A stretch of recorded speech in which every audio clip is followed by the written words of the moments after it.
Guys, we're back doing another video with my business partner, Jordan Budd, and I'm really excited to do another deal breakdown. Hope you guys enjoy when we do deal breakdowns like this.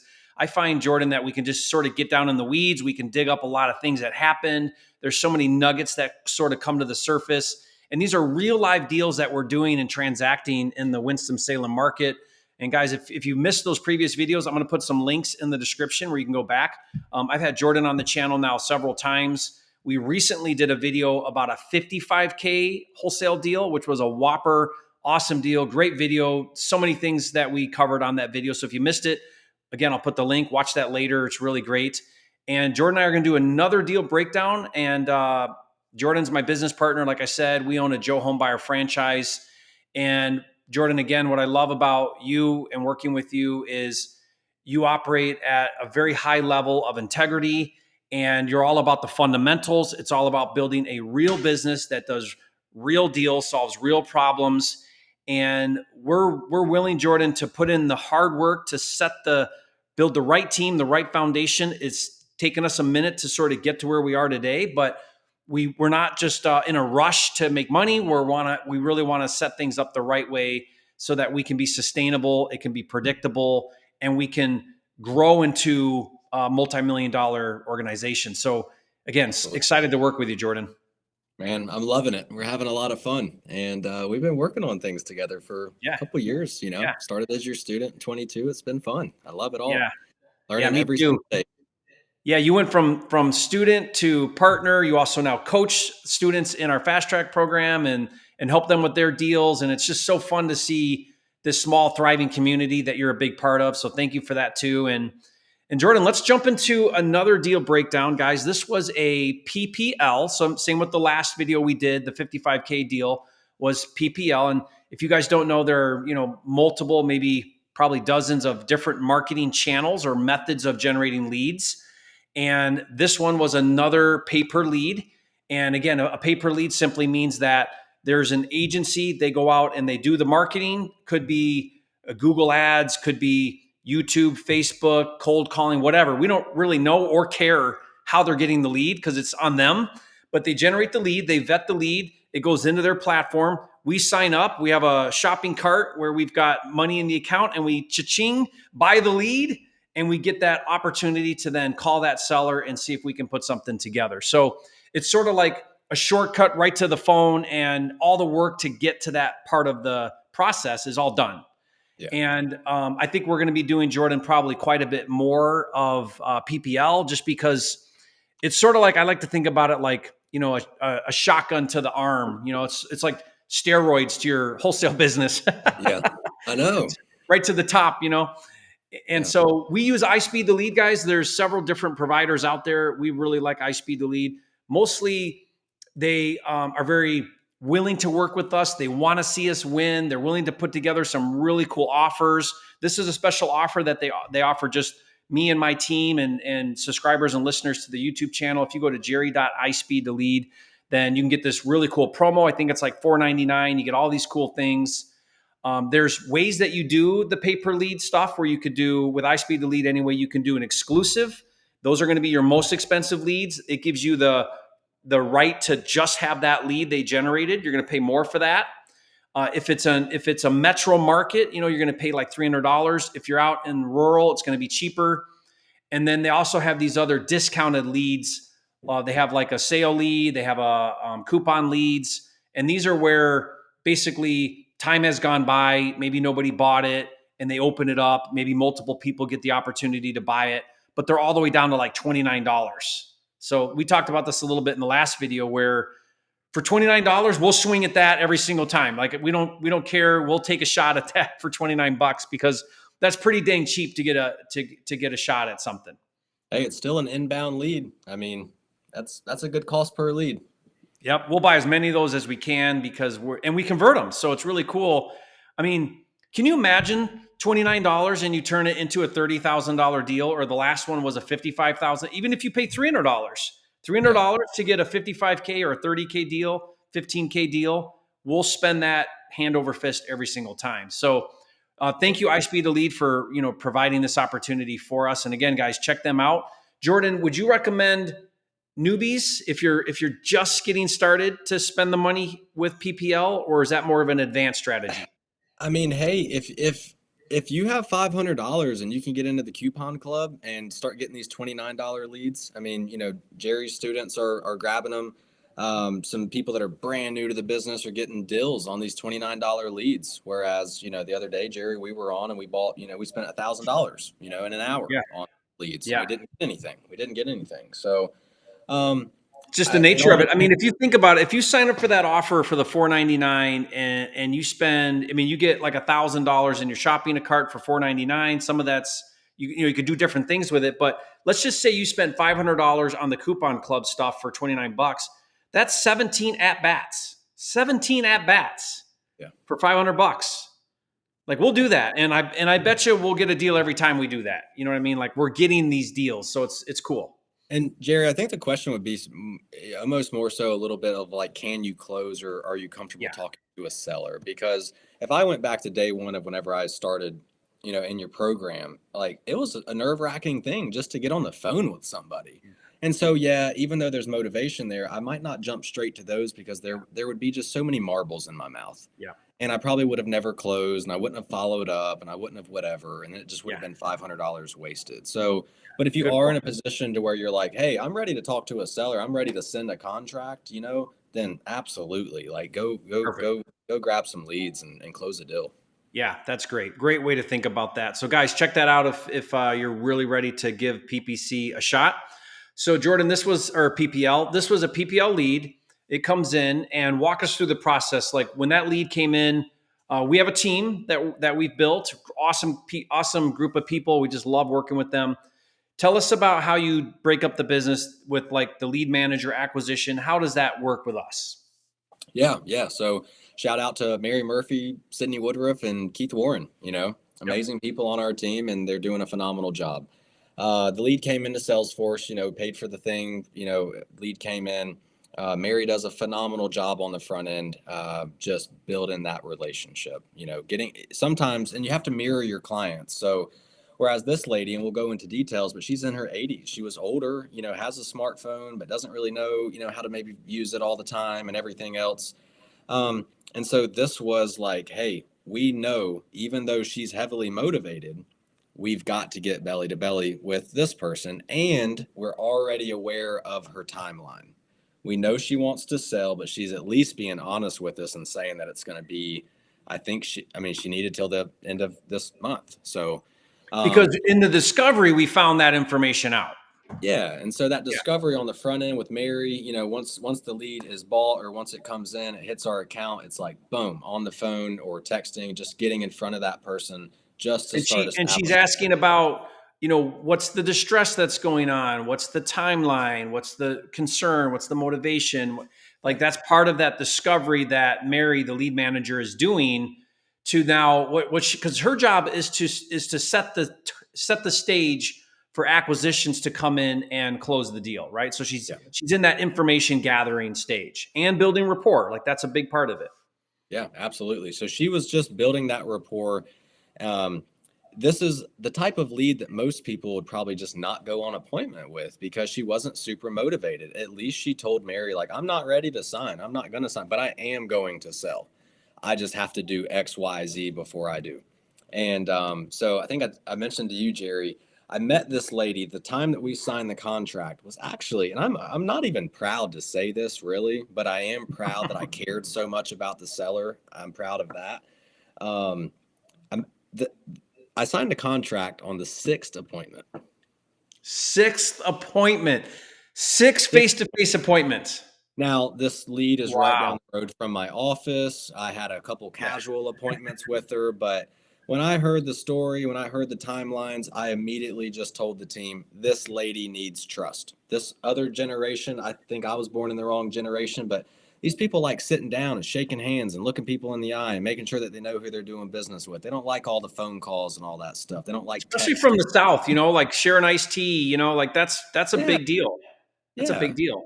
So I'm stopping at Thruway Shopping Center in Winston-Salem, picking up smoothies because I hear that her grandson's there and she's there, and I go over and see him. And I don't go in with a notepad. I don't take a computer in. I don't take a contract in. I'm just kind of dressed casually. I went and hung out with her for like an hour and a half. We're just talking, Yeah. and we talked about her house and that for probably 30 minutes, maybe, you know, maybe less. And so it took several times of she needed a friend. She wanted to know that she had somebody that she could trust. She lived in this house for like the last 40 something years. I It's a mean, big deal. that's a huge deal. And I don't think that's talked about enough either. Like sometimes No. people are leaving behind like a big emotional thing. And so I had to be careful with that. And I just knew if I keep showing up and if Mary keeps checking in, when it's time for her to do business, we will be the people that You're she the does. guy. Yeah. I mean, think about that, Jordan. Like, she said, I am going to sell. I'm not ready right now. If she says that to 5 different wholesalers, the one who gets the deal is the one who does the best job staying in touch, Yeah. building that trust and that connection. That's who's going to end up getting the deal when the time is right. Well, go down that rabbit hole, Jerry. If they told another wholesaler, I'm not selling, I'm not signing until the spring, and this happened, at the end of 2024 or whatever, what, or during the holiday seasons or whatever, what would they have done? They would They have set put a a follow-up reminder. They put a for four reminder months. in March to follow up. Yeah, Yeah, and and they it would have missed it. already been closed. So, Yeah, yep, and they um, missed it. so so we saw the motivation, we saw the pillars were there, we saw that the relationship needed to be built, we understood the dynamics, we knew she needed to find an apartment, so I jumped on that immediately, introduced her to a property manager that I like and trust. Understood what she was keeping and not keeping, what's memorabilia in the house and what's not. The fact that she doesn't want things to go to the landfill and she wants people to have her things. That Mm-hmm. was a big point that we needed to help facilitate with her. That's why Mm-hmm. literally as we speak, I have 3 guys in a Penske box truck helping her right now move and donate and take things here and take things there. Um, it's what was Yeah, needed. because this closing is tomorrow from this recording. Yeah. Yeah. So like this is happening right now as of this recording. So Yep. this is a great lesson though, Jordan, and I just want to hit on this again. Like when I said in the very beginning, like we're trying to build a foundation for a real sustainable business. This is that ethical integrity, helping, doing the right thing, playing the long game. This is the long game here. Yeah.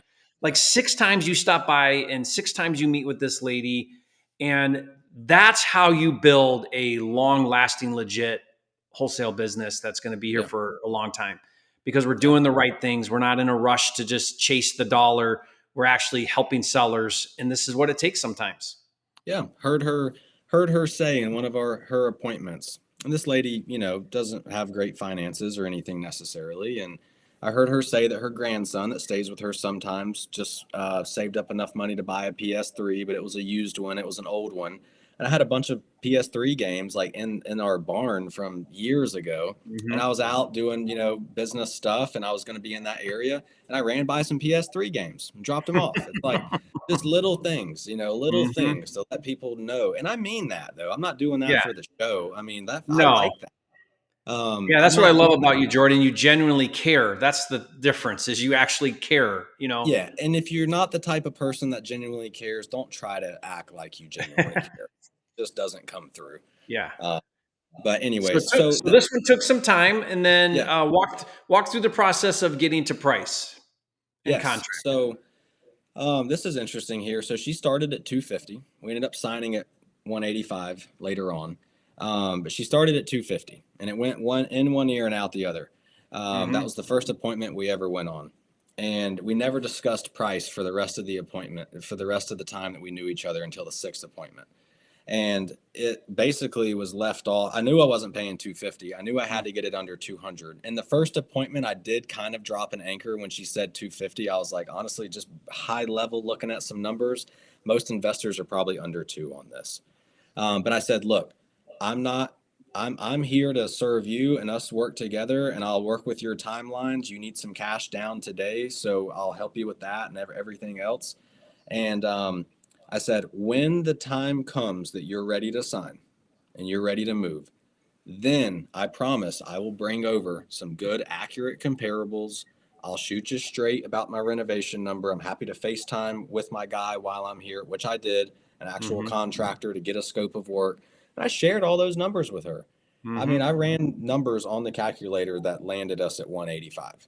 I don't Mm. do that with all sellers, but this was one that was appropriate. I told her ARV, I told her how I run numbers, I told her the price point, and that I'm looking to be in. Still dropped the anchor, still just kind of set it low. I mean, I kind of ran ARV about 3 at 70%, about 60 in repairs. That lands me kind of in that area there. And we were pretty close, went back and forth a little bit, and then we landed on 185. Awesome.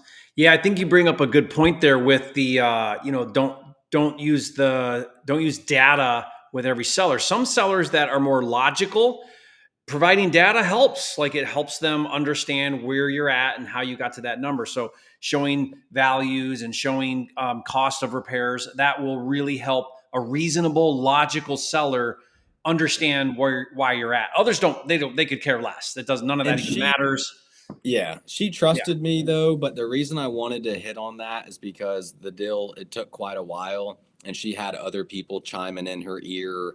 She's got Mhm. the Zillow's estimate that's saying Yeah. something ridiculous. She's got all that. So I did just want to put that kind of nail in the coffin of here's some facts. Got it. Here's Yeah. a text from my GC that he breaks down the scope of work. Like Yeah. this is legit stuff, Diane. Yeah. And she's like, thank you. So you worked for this one, like you earned your money on this one. I mean, some deals Yeah. go fast and easy and smooth, and but this one, and this is probably more indicative of what this game is really all about. Yeah. But this one, you certainly worked really hard to get this one to the Yeah. table, to the finish Yeah. line. Yeah, I mean, I mean, I think anybody listening to this, like whenever I hear like, oh my gosh, you wholesaler just made $30,000, they didn't do anything. Are you kidding me? Do you guys? People don't realize the time and the work and the effort that goes into this business. That's not even counting the thousands of people we talk to that don't go anywhere and say no. Like yeah, there's a lot of work that goes into this business. there's a lot, and I want to do both of them. So, like the previous interview, that 55K deal, I maybe said it in there. I'll say it here now. I didn't know the address until Yeah. until I got the recorded documents. Yeah. The team handled all of it. Yeah. That was one of the easiest deals for them too. It was pretty Yeah. smooth. I mean, we had to, stay, follow up, do the stuff, whatever, but that was a pretty fat deal and it was pretty simple. And then I've also, Jerry, we've done some of these smaller deals and like we go above and beyond and it takes quite a while and we have movers and we give people EMD and we do all these above and beyond things. I just want to have a healthy combination of all of it, Yeah. and that's less things and opportunities that fall through the cracks. So I don't mind working hard. I'll put in some sweat equity and jump in a truck if I Mhm. need to. Yeah, and you've done that and do that all the time. Okay, so we get the contract 185, and now at this point in time, it moves over to Dispo guys, right? You open escrow, and now it moves over to the Dispo, and that this one was Keith Warren as well, right? On Dispo. Yep. Yep. We Okay. moved it over to Dispo. Something I didn't talk about much was just her sentimental piece and kind of connection with the house and wanting other people to come in. And she's a Mm. little bit reclusive and very private and very kind of like that. And so, Was yeah, that we went. challenging for Dispo? I actually think it makes it better because this allowed us the opportunity of, hey, we need to get one person in your property before we close. And that's somebody who's coming in with a scanner. They're doing Matterport. It gives us room dimensions, everything. And then we can send that to our contractors, our inspectors, and everybody. So I actually had two things happen. We did the Matterport, the photos, all of that, rolled it into Dispo, marketed it at a really competitive price point. I think 200 to Mm-hmm. drive it up because we were looking Yeah. for 225. Yeah. Um, Which and let's they talk are, about that. Let's talk about that a second. One strategy is to put your Dispo number out low yeah, to get a lot of attention to spike someone's interest and drive that traffic to the property versus putting it out at 225. Maybe people skip over it. So that's a really powerful strategy. Go in low and drive, and then you'll see the competition will drive it up. absolutely. Yeah. So we had some great feedback immediately, obviously at a super attractive price point right next to Wake Forest University here in town. And then we realized that there were a few things that we missed in the photos. We couldn't get the Matterport into like the kind of half basement crawl space area. We knew there was some moisture and some things going on down there.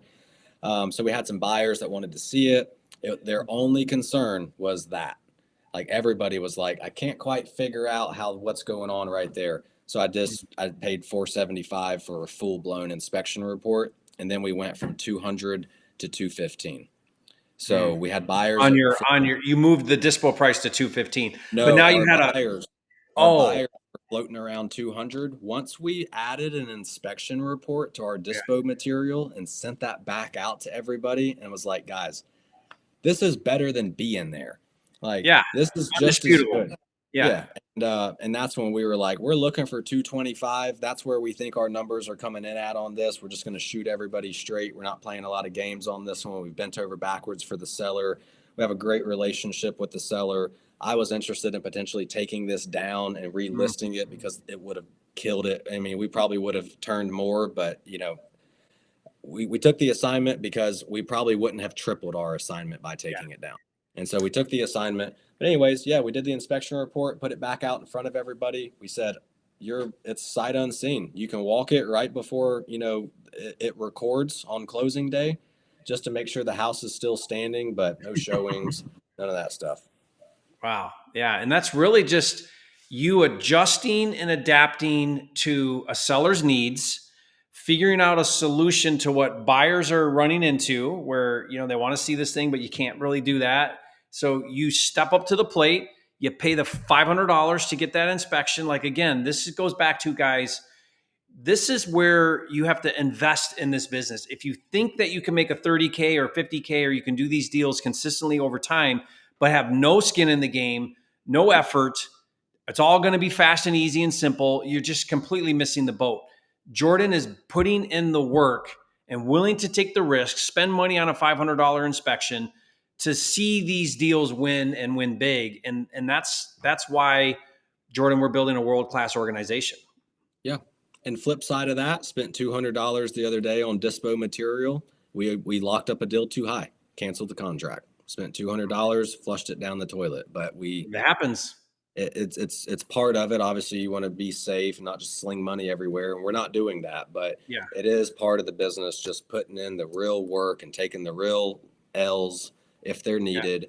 Yeah. Just doing the real thing. Yeah. Yeah. I love that. And then, so locked up with that buyer, with the buyer at 215, literally sight unseen. They did not do a walkthrough on the property. They don't need And to see it. They don't need to walk it. No hard money. It's cash. I know the guy's got a good reputation in the triad. Put down $5,000 non-refundable earnest money, which Yep. that's actually exactly what I gave the seller. So that zeroed us out, and we close tomorrow. Yeah, super awesome. And going back to like the Matterport, I mean, we invested in buying that Matterport equipment and things. And what we found, guys, is on your dispo, you want to provide dispo to where the goal is that it's hard for a seller or for the buyer to say no. You want to make it hard for them to say no. Meaning we don't make them dig. We don't make them call and ask for price. We don't give crappy pictures and there's only 5 of them, right? You want to get really good pictures. You want to do video. You want to do Matterport, sometimes inspections. Sometimes we'll spend the money and we'll clean the property before we dispo it. Like we'll invest in that process so that we can extract the highest paying buyer on the exit of these deals. And those are ways that you can really maximize those profits. I mean, think about it. $500 on the inspection got $15,000 more in price. Yeah. That was worth the Direct. $500. Direct correlation. I mean, Yeah. the objectives that put everybody at 200, we overcame by spending $500 and then demanding basically 225. And then all of our offers came in. Best return on investment ever. $500 to get $15,000 more. I mean, no brainer. Yep. Yeah, I love that. And then any hiccups at closing? And if I can just say this real quick, it means a lot to your buyers, guys, when the buyer sees you put your skin in the game. Yeah. So if the buyer has an objection and they see that you're willing, not based on them, but based on your faith in the deal, that you're willing to go spend $500 to get an inspection report because it's going to better serve you and them and everybody else, it actually just adds fuel to the fire and makes them want the deal even more. They're like, oh my God, they've got so much confidence in this deal. He's spending $500 on this for me. If I Yeah. don't buy it, he's going to buy it, and there's a million other people that will. I'm going to put in my best number. Yeah. So It shows you believe in the deal. And do you really believe in the deal? Do you believe in what you're doing and the value you're providing? If you do, then you get to own it and hold your, I mean, Jordan, you with confidence said price is 215 now because I just increased the value by solving the problem that the basement's okay. yeah, Right? Like that's worth the value that you brought. You know, absolutely. I just love that. So ended up being a $30,000 assignment. And I want to touch on one thing that you mentioned there. One thing that we're willing to do is take down deals, meaning sometimes we'll buy the property, we'll do a clean out or a trash out, take new pictures, relist it back on the MLS. And now we try to go for the bigger number because we've opened it up to the entire market. Maybe we can hit a retail buyer, or maybe we can find another cash buyer that's not on Investor Lift, or that's hard to find, but they're watching the MLS. But we sort of have some parameters as to making those decisions. And the general rule is if you're going to do the takedown, right, buy it and resell it and not do an assignment, you at least want to make double, but we even shoot for triple or quadruple what we would be making on an assignment. So in this case, if we can make 30 today, we better confidently make 60 if we buy it and resell it and do a takedown, ideally more than 60. Otherwise, just take the 30 and move on because you're done. You're not waiting. You're not funding. You're not doing all the things. It's just, get it done and move on. So we strategically decided on this one. Let's take the 30 and run and move on. But sometimes we'll go the extra step and buy it and resell it. But again, we don't want to buy it and resell it to make 30. Why in the world, or 40 or 50? It better be worth it. Well, You on know, this one, we could have taken it down and sold for 250 confidently. Confidently could have sold for 250. That would have what would we increased have our net? spread. That would have increased our spread by 20, but think you pay a buyer's agent, and then, you Yeah, got the junk out, and then say that something happens to the property, then say you only made 10 grand more than a 30K assignment when yeah, it's all said and done. yeah, It's like, take it and yeah. run. Whereas we did another one, and you and I did a video breakdown on that. Again, I'll put the link in the description where we had a 60K assignment on the table. Remember, and that was hard to say no to. I mean, $60,000. And Yeah. we said no, ended up buying it, reselling it for 120. So we made 120 instead of 60. And I mean, best decision we could have made on that one. Oh, Right. yeah. That was Yeah. hard to turn down the biggest assignment fee that we would have ever done. That Um, who in their right mind would turn down 60 now or maybe yeah, more later? yeah, So, but again, we felt really good that there was a lot more money on the deal and rolled the dice, took that extra step and it paid off on that one. So yeah. yeah. So anyway, love that. So Jordan, thank you again for sharing your expertise, guys. Leave a comment and say, Jordan, you're a flipping genius. Between the last two videos we've done, we've just showed $85,000 in wholesale revenue and value. So this is really how it can go, guys. If you're on the sidelines, I recommend you get into the game.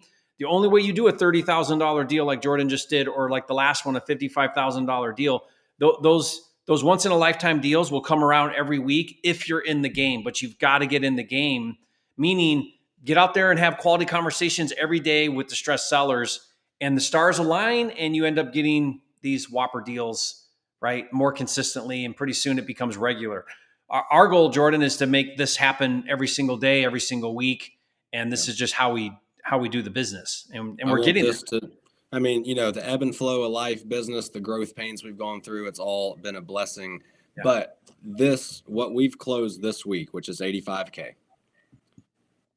needs to be a week, Every week, every yeah, week. I plus mean, some, every yeah, week. Yeah. So that's yeah, that's really where we're getting to hit, 2 million this year yeah. is the idea. And expecting it, and like your affirmations that you tell yourself Mhm. and everything Yeah. else, and some that I do myself. It's like those things just come around. They're going to start coming around, and but we're also putting in the work and looking at the, figuring out the right marketing. And now we finally have found a great source, and it's like, Yeah. okay, let's ramp up. Let's lock these up every week.